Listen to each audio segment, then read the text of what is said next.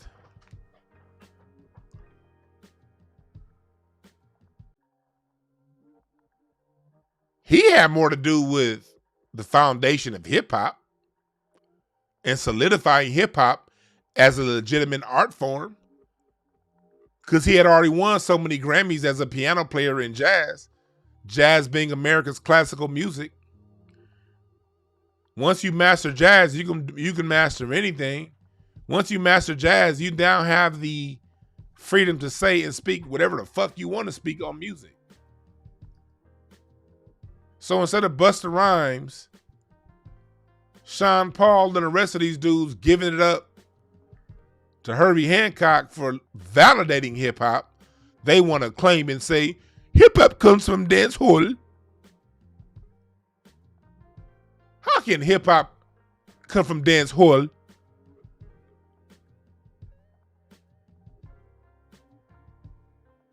When niggas, see the young generation, they got Spotify and shit. So if you're 20 years old, think about it. For a 20-year-old grew up in an era to where they can listen to any music around the world at all times.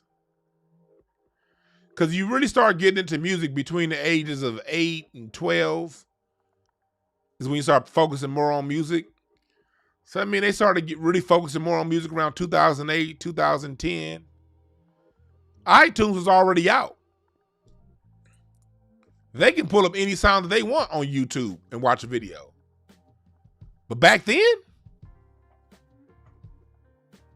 people in America couldn't hear no goddamn Jamaican radio stations. But like I said on my broadcast, y'all could hear ours. Radio out of Miami and New Orleans went straight to Kingston, Jamaica. We couldn't hear that bumbleclot bullshit y'all was playing. Again, that's why I like a strong knowledge of music history spills over into all of our other history. You can really understand all of our history if you really understand music history.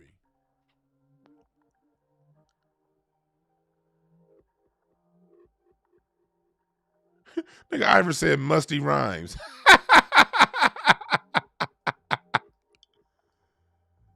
Musty rhymes. But like I always say, if we really want to get down to it,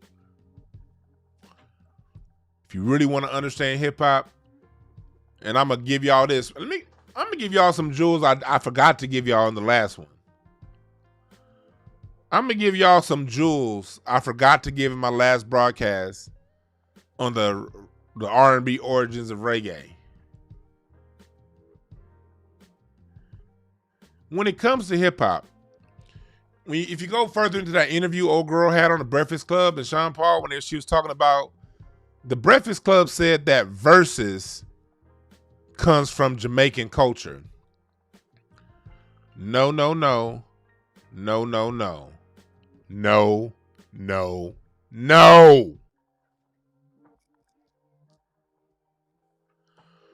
Black culture has always had a versus element within our music. Battle rap is a child of cutting.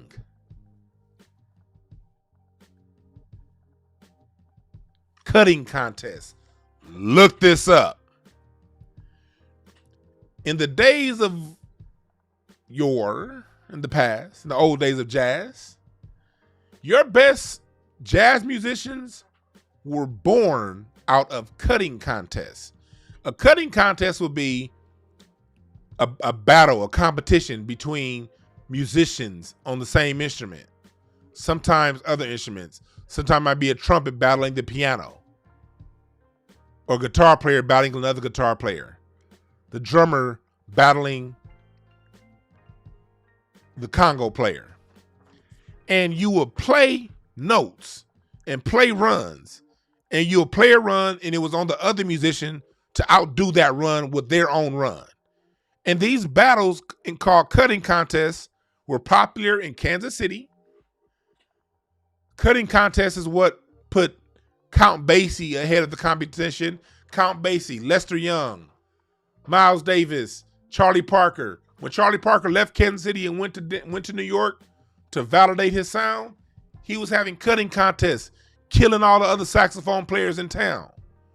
Niggas used to roll up on your city with their saxophone and be like, who's the baddest motherfucker here? Let's battle. That is a key element of jazz music. Cutting contests. Competitions.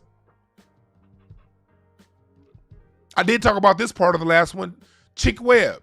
If you wanted to be the baddest swinging band in the 1930s and the 40s, throughout the 30s and early 40s, Chick Webb started that culture. If you thought you were the coolest band in town, you had to go to New York to the Savoy Jazz Club and your band versus his band. Your band versus Chick Webb at the Savoy. That's who decided who the kings of swing were. See, white society in 1937 or in the 1930s, they bestowed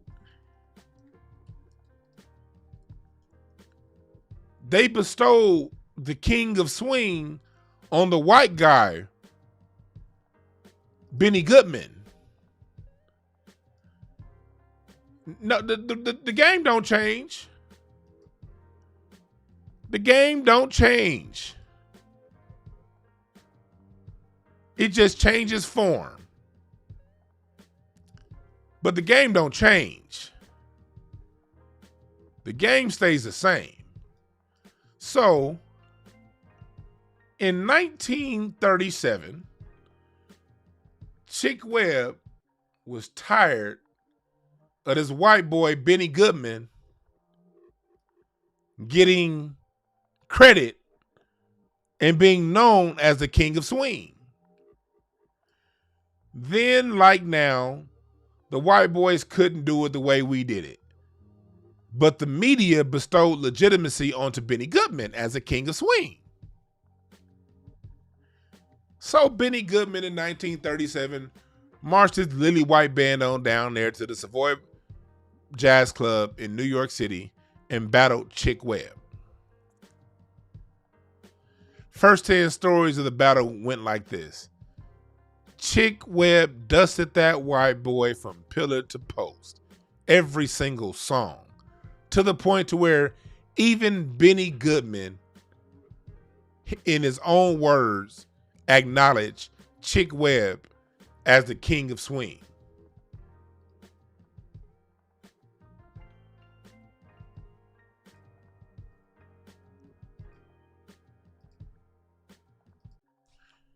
That's black culture.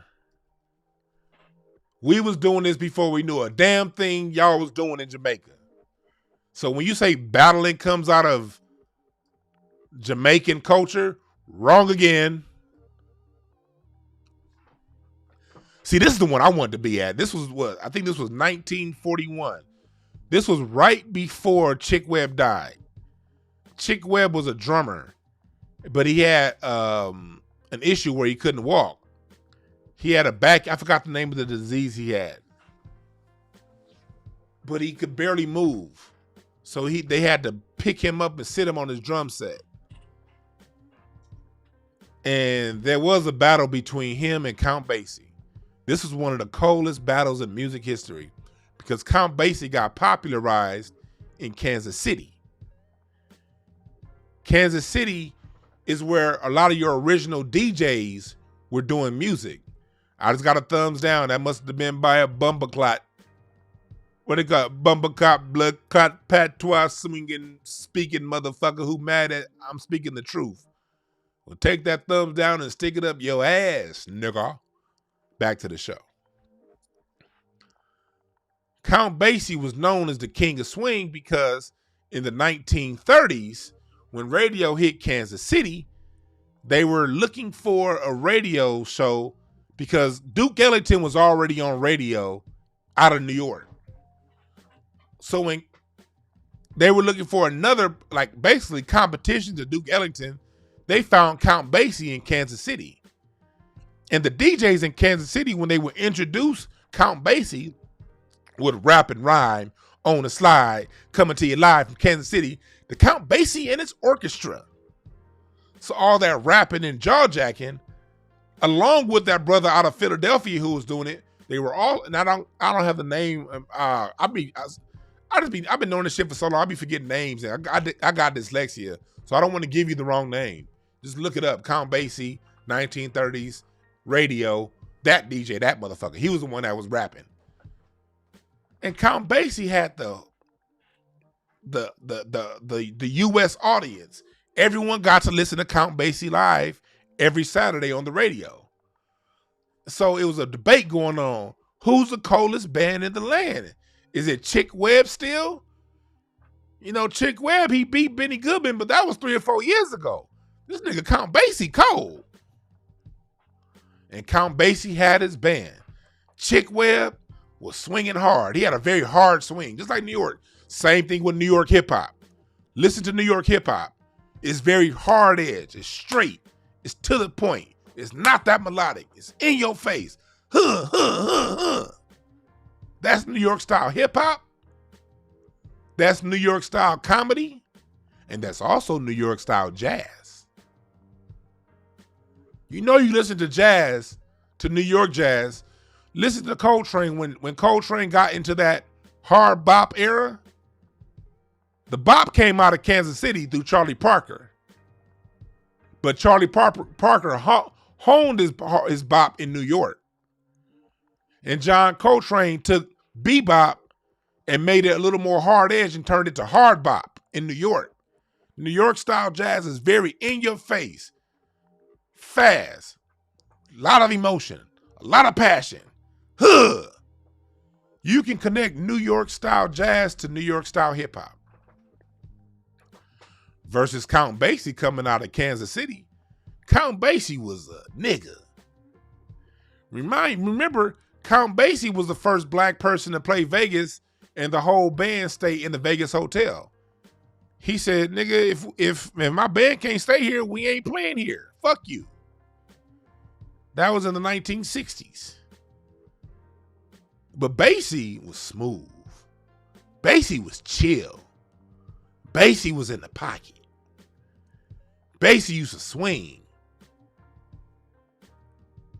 Basie was cold. So during this battle, you had the hard bopping Chuck Webb versus smooth Count Basie.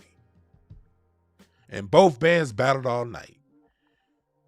And to those who were there, it was 50-50 who won between Count Basie and Chick Webb. The official winner was Chick Webb. Chick Webb was in his home place, his home spot. But those who was there was like, Count Basie held his own and he swang and did his thing. So through the Savoy, through cutting contests,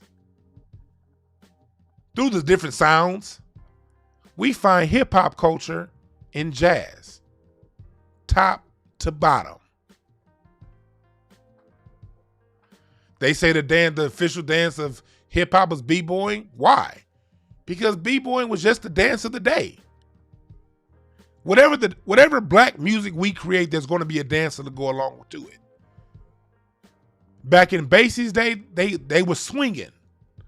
And swing was a dance that we created to go along with hard bop. To go along with swing music. Again, more foundational black American culture found in hip hop. Nowhere do we see any. This is in the 1930s, people. This is before they started importing a whole bunch of Jamaicans to New York. The only Jamaican in New York back then was Marcus Garvey.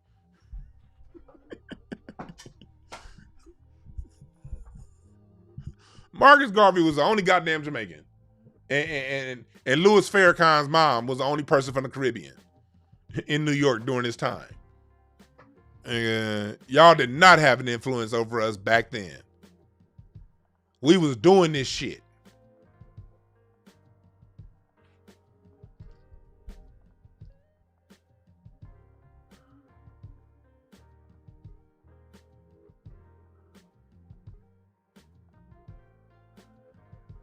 You get it?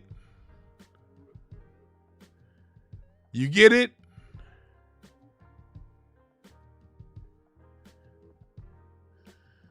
Hip hop is a child of jazz. And a more direct descendant, hip hop is the grandchild of jazz. Hip hop is a direct child of the funk. And I broke this down in a previous broadcast. Go and look it up. Funk really codified everything into one before hip hop did. Funk had his own dance. The people that were tagging early, they were tagging the sound. There was no hip hop music yet. The music that they were tagging to was funk. The music that they was b-boying to was funk.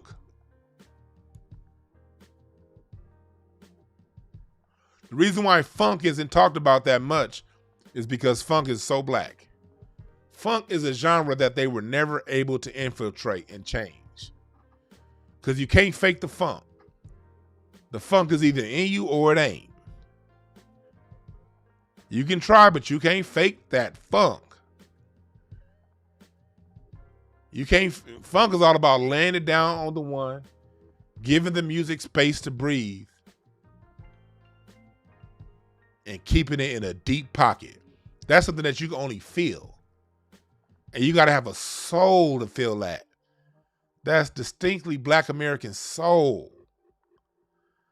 That's why your biggest hip hop records is funk based. West Coast funk, the West Coast hip hop sound is Ohio funk. Zap out of Ohio. Bootsy Collins out of Ohio. The Ohio Players. George Clinton's from Plainfield, New Jersey, but he got a lot of his band out of Ohio. Ozzy Brothers, Ohio.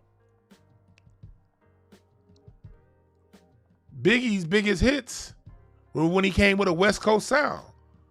Biggie wasn't out of New York. Biggie's biggest hit didn't come from him playing no goddamn dance hall. Do, do, do, do, do, do, do, do, do. Biggie probably heard one of them dance hall beats and was like, get this bullshit out my fucking face. Do, do, do, do, do, do, do, do, do, do, do, do, do. Who the fuck, nigga? You can't get no, man. Black Americans only hear do, do, do, do, do, do, do, do, do. We can only hear that shit for like 20 minutes.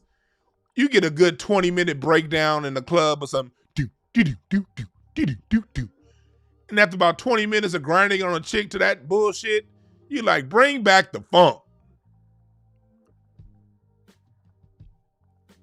One of his biggest hits, Biggie's biggest hits, Hypnotize, was a remake of Herb Alpert. Herb Alpert's a white boy out of LA, but that was niggas playing that bass. Doom, doom, doom, doom, doom, doom. That was a thing when it came in the 70s. Steely Dan, Herb Alpert, when they wanted some funk, Bee Gees, you may have put a white boy out there singing it, but it was gonna be a black person back there playing that funk on them instruments, especially on bass. Funk is the underlying soundtrack of hip hop. Dr. Dre has built a career on George Clinton and James Brown, DJ Quick, Kanye West, Pharrell.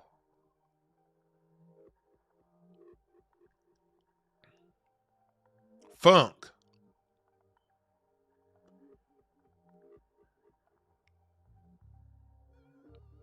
Get up for the downstroke. Never learned to swim. Can't catch the rhythm of the stroke.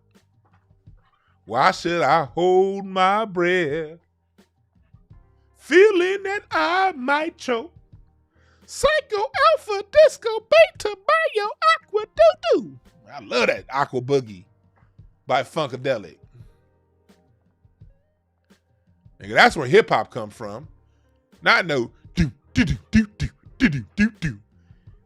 Hip hop come from flashlight, Hip hop come from Atomic Dog. You can't name more songs more sampled than Atomic Dog. Hip hop comes from the Big Payback. Not do do do do do do do do do.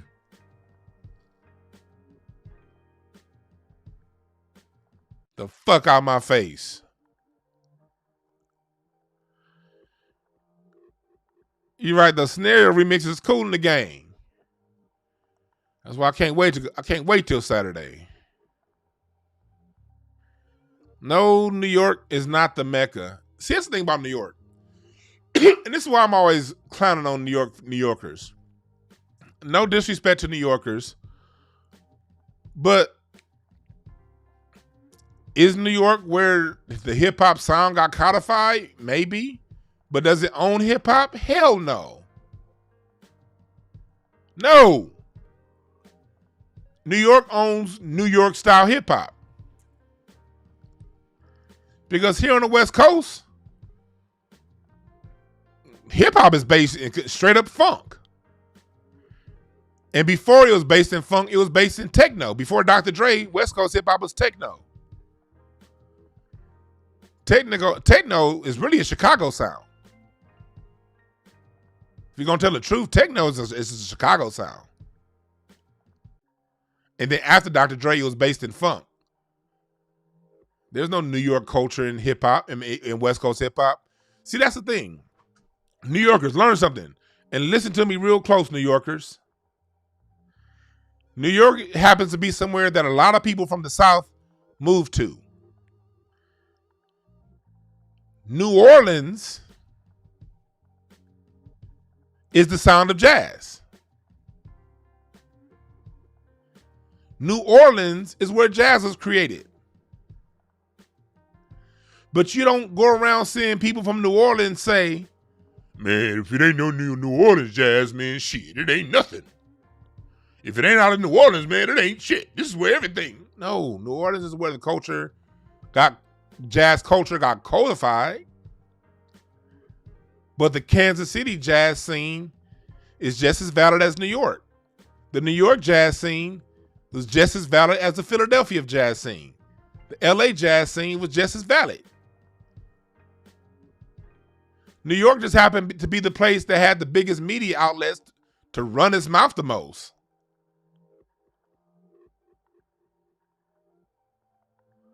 It all comes from the South, and that be my issue when it comes to New Yorkers. Y'all be the first ones to claim every goddamn thing, the last ones to give credit to where the shit truly comes from. The shit truly comes from the South, my nigga. All of it. Because that's where the jazz and the blues come from. The Delta, the Mississippi Delta, New Orleans. That's where all of this shit come from.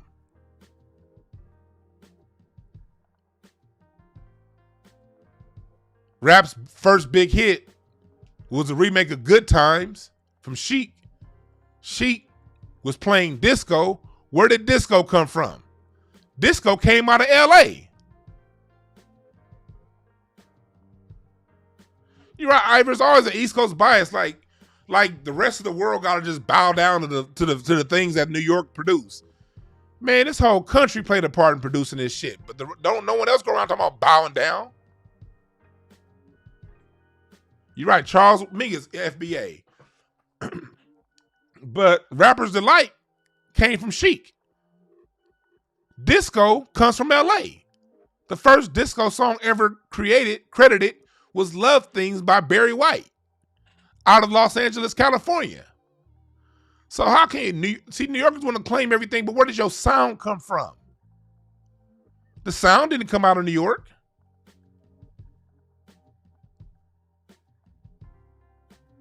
Now New York culture played a major part when it came to wheeling these big ass speakers out into a park. Oh yeah, New York, y'all got that. Because that's y'all culture. Pulling speakers out and playing them outside at a park. We couldn't do that in LA. LAPD would kick our motherfucking ass. We go around playing some big ass speakers in the park. So the New York environment made it conducive to put big ass speakers in the park and call it hip hop. That shit would have never flown in LA. Never. Try to put some speakers in the park out here in LA if you want to.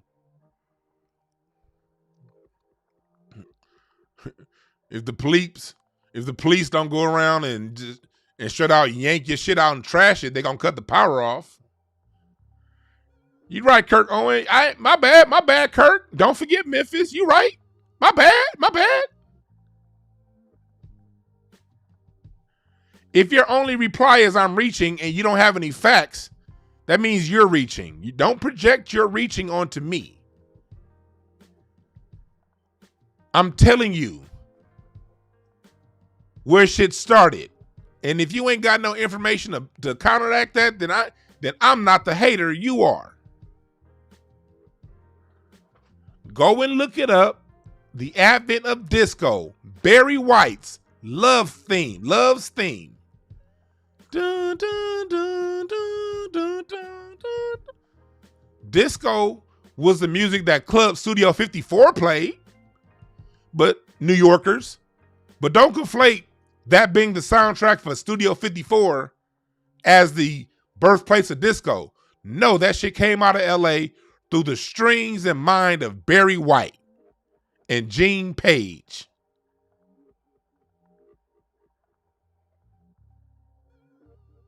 Let's tell the truth. But all of the music comes from the South, with Memphis and New Orleans being able to claim a larger share of our music history than New York.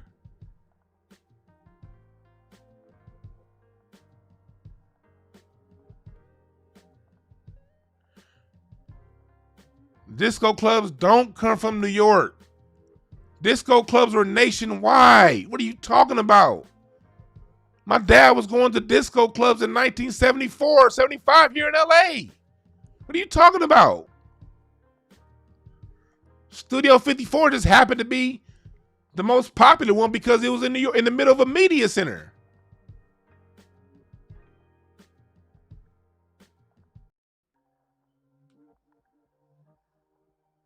What are you talking about? Rap don't come from New York. Nigga, this nigga just said rap comes from New York City. Rap come from the South too. God damn, niggas been rapping on wax since the 20s. And not out of New York.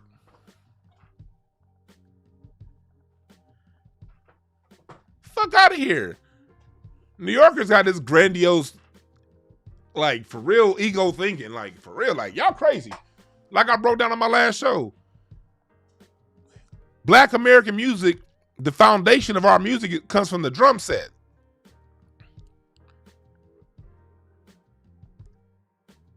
The foundation of the drum set is the foot pedal. The foot pedal was invented in New Orleans by D.D. Chandler, William D.D. Chandler in 1896. That's where you get your first drum set. Which changed the sound of American music forever. That blues come out that Delta.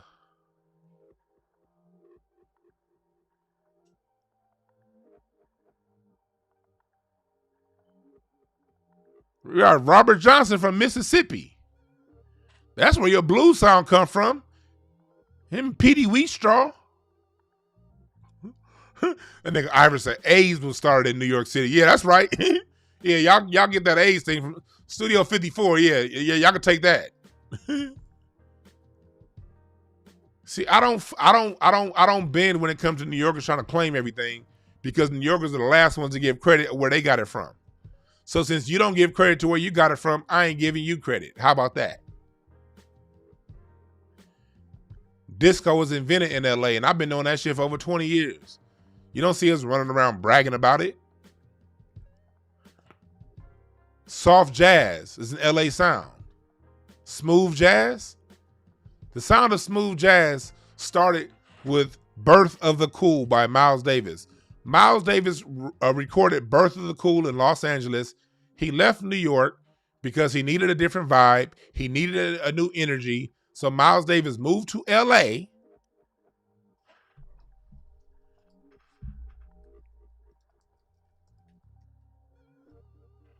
Miles Davis moved to LA 1957, went down to Capitol Records and recorded and recorded his groundbreaking album, Birth of the Cool. Smooth jazz is a distinctly LA sound. We don't run around bragging about that shit. Man, smooth jazz started here in LA. And shit, without LA, you wouldn't have this and you wouldn't have that. No. Niggas in LA are secure enough to know that, hey, this is all black, foundational black American music. And this is our contribution to an evolution of what came out of the South. Popularized in New York. Now it's our turn to give our piece. And it was only popularized in New York is because that's where all national media is located. If the national media was located in DC, then there will be a different story. If the national media was headquartered in Detroit, we'd have a different story. If the national media was headquartered in Chicago, we'd have a different story. But since the national media is headquartered in New York, they get to write the story. But the rest of the country is cool. We'd be like, you know what, man? Look, this is what we did. It's all foundational black American music. We ain't about to sit here and play these territory games. The shit all come from the South. All of our families come from the South. All of our sounds come from the South. Jazz come from the South. Blues come from the South. So if jazz and blues come from the South, by reason, all of it comes from the South, whether it appears in Detroit, New York, LA, Chicago, Seattle, it still comes from the South.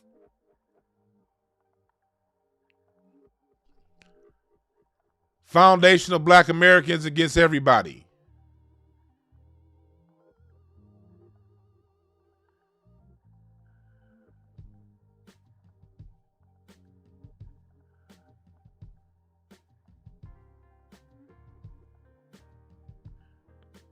New York gets credit for kicking off the first hip hop party. That's what they get credit for. New York gets credit for New York style hip hop. All things that go into New York style hip hop, New York gets credit for.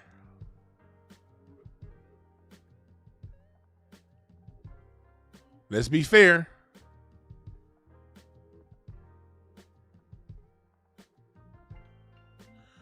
No, Eastwood, I did not reference Chuck Brown and Go-Go because personally I hate Go-Go music. No disrespect. DC, yeah. But when I think about Washington, DC, my sound, when it comes to DC, I think about the Blackbirds. I think about that more smooth Blackbird.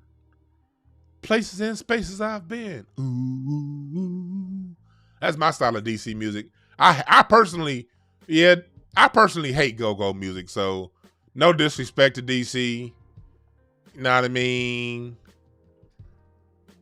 I'm not minimizing DC's contribution. It's just my personal preference.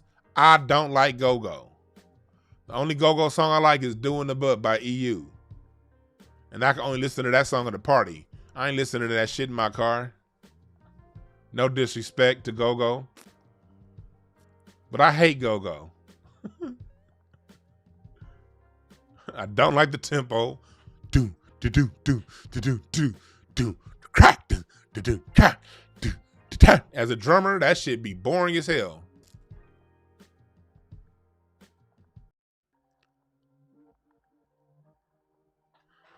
Old head dudes, I'm not interested in debate.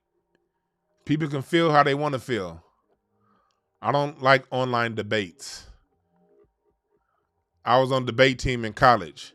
I do real debates where there's a moderator, terms are defined before the debate starts, parameters and rules are set, red herrings and fallacies are not allowed. That's not what happens on online debates. So no, I don't really do online debates. People can feel how they want to feel. I do not believe in changing people's minds. I do not believe in setting people straight. I believe in throwing my shit out there with truth, fact, and information. If you don't like it, you can research it and find out that I'm telling the truth. If you disagree, then you disagree. I don't care. I am divorced.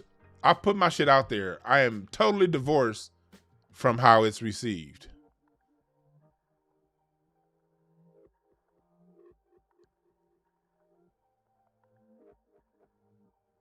See, that's why I like funk. See, funk people aren't as narrow-minded as hip-hop. Hip-hop got too narrow-minded. Hip-hop be thinking hip-hop is just that. And hip-hop is the last sound that needs to be narrow-minded. Because hip-hop came at a time music was taken out of schools. So hip-hop doesn't have too much of an original soundtrack. The hip-hop soundtrack is dependent on all forms of music that came before hip-hop. Hip-hop music is dependent on jazz samples, funk samples, R&B samples. Hip-hop doesn't have its own sound.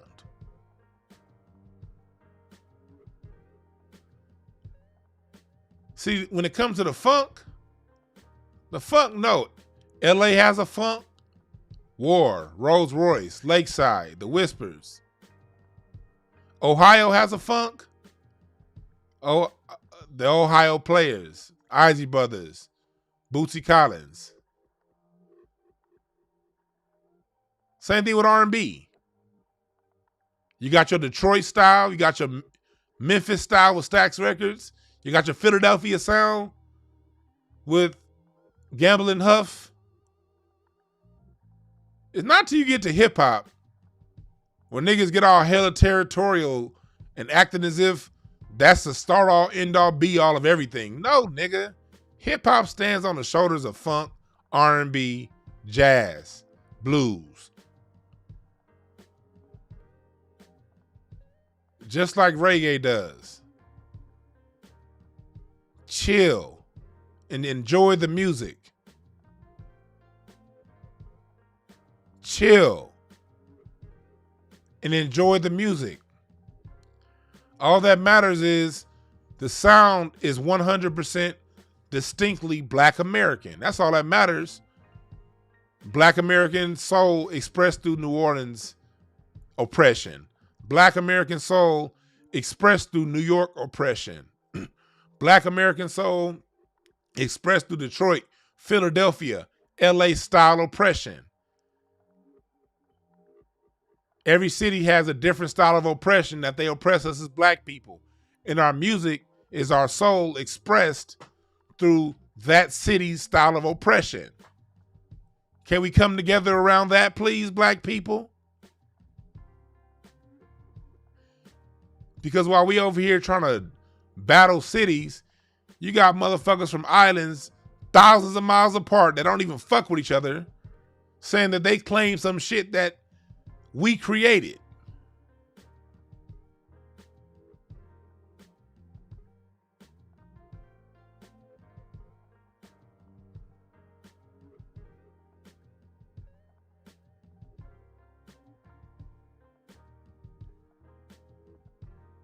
It's all our shit.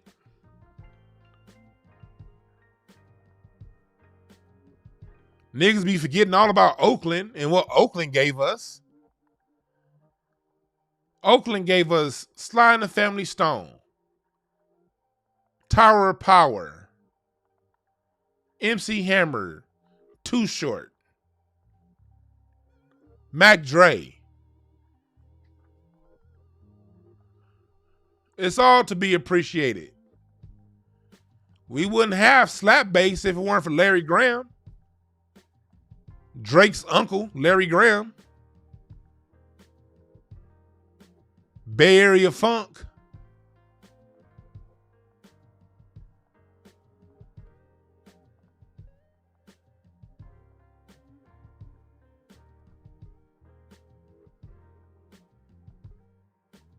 Okay?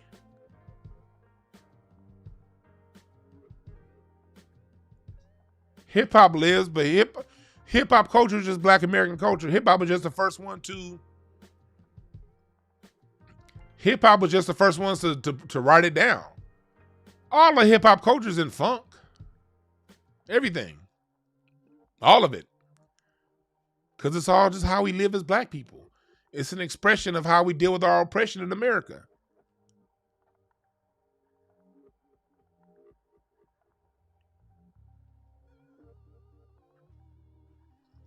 I'm about to get up out of here. I was going to take some calls, but I don't feel like taking calls. I'm about to go kick it with my wife and her family.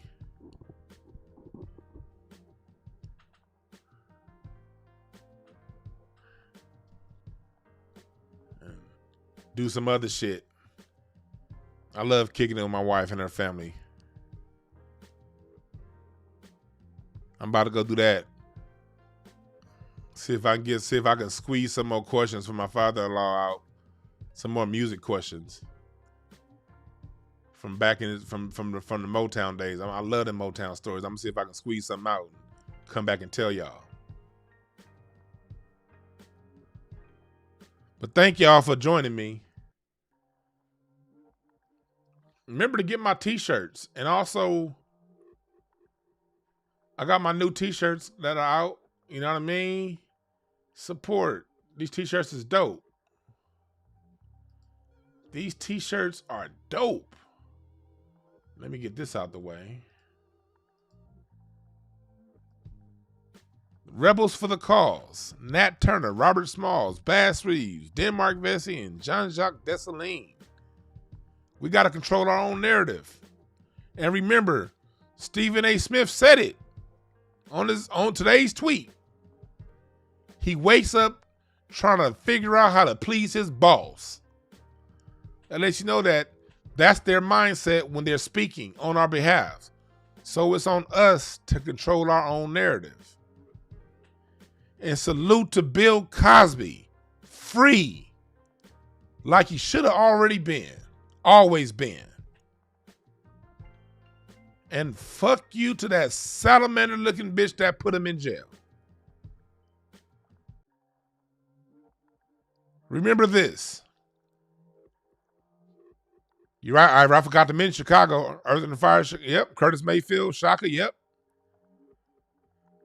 We all foundational Black Americans own hip hop.